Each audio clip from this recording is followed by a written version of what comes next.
Ganun lang. Halimbawa,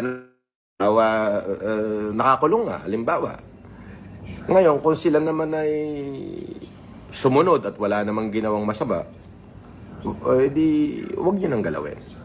Yung nakaugalian natin na kapag ka bagong pasok, palo, takal, wag na. Pag nagkamali, sumunod dapat sila sa batas ng kulungan.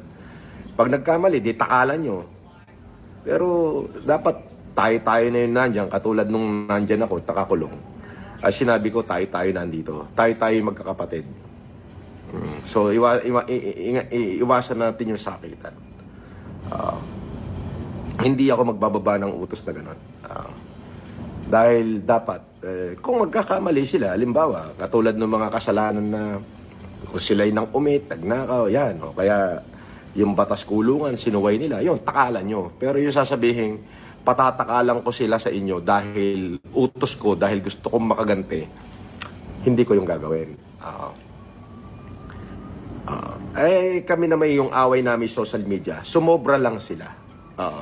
Kasi pati mga personal na bagay na hindi nila dapat na ilabas, ay pinaglalabas nila at pinipilit nila.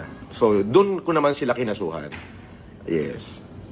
Hindi ko sila kinasuhan dahil minumura nila ako, no?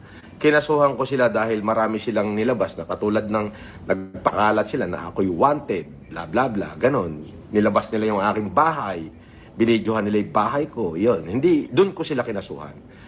Yung sniper scope sa ulo ko, dun ko sila kinasuhan. But yung murahan, ay wala, ano yan eh, kachipan yan, no? Nagbura ka sa social media, di gagantuhin ka rin ng mura, hanggang dun lang. Pero yung lumampas ka doon at may personal ka na ginawa, ayun ang kasuhan.